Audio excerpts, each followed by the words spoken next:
So I try to understand what thyroid hormone does. So, thyroid hormone is a molecule that's produced by the thyroid gland, and it acts in different parts of the body, different tissues. So we like to understand how thyroid hormone modifies different tissues in the body. The way you do this, you try, first you understand what in every tissue is sensitive to thyroid hormone. And then you give thyroid hormone, you take thyroid hormone away, and then you see how that variable that you identified, it fluctuates according to the level of thyroid hormone. Energy expenditure. We know that thyroid hormone accelerates energy expenditure, but it doesn't do the same in every tissue. In the brain, it basically does not accelerate energy expenditure, but in the liver and skeletal muscle, it does. So why is that different? What changed basically is that when I started this, the concept was that tissues, thyroid hormone action is basically controlled by the circulating levels of thyroid hormone. So that if the levels of thyroid hormone in the blood go up or down, you would see something similar happening with the downstream effects of thyroid hormone in the tissues. Now, during this 2 or 3 decades, what happened, we discovered and understand a lot about the iodinases. These are enzymes that actually metabolize thyroid hormone. We evolved so much that today we are pretty much convinced that if you want to understand thyroid hormone action at the tissue level, you cannot only look at the blood levels. You really need to understand the metabolism inside the cells, because you cannot predict what's happening inside the tissue if you only look at the blood levels. Yeah, they're not more common. I mean, I think that it's pretty much the same. In fact, they might have reduced, because let's not forget the #1 issue worldwide related to thyroid is iodine deficiency.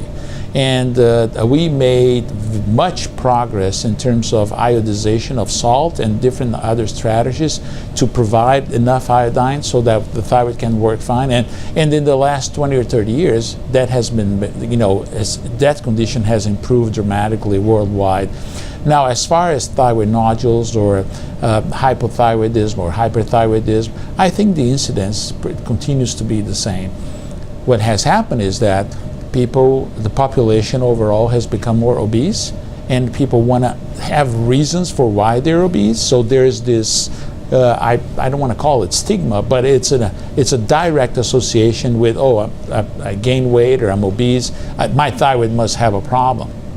So there's much more awareness about the thyroid just because of this knowledge that thyroid hormone will in fact affect the obesity or not. One of the most common diseases in the thyroid field is hypothyroidism. We know that about 4.5% of the population worldwide in America has hypothyroidism. That gives us about 15 million people in the United States, 400 million people worldwide. So it's for sure, hypothyroid patients are either the #1 or #2 type of patient that any endocrinology will see. Any endocrinologist will see, second to diabetes, of course. My work focuses on hypothyroidism treatment. How do we best serve the patients with hypothyroid? In fact, this is a little bit, if you approach this problem, you say, well, this is so simple. I mean, we treat hypothyroidism with levothyroxine, and that's what we learn in medical school, and that's pretty much it. In fact, you don't even have to be an endocrinologist. In fact, a general internal medicine, a primary care physician, the gynecologist, cardiologist, I mean, all sorts of specialties treat patients with hypothyroidism because it's so simple. All you have to do is to prescribe this medication called levothyroxine. It's true, and most patients treated that way do very well. And when I say most, it's probably 85 to 90% of the patients do well. So if you start with the number that was 15 million people, and you think that 90% do very well on levothyroxine, it's a no-brainer.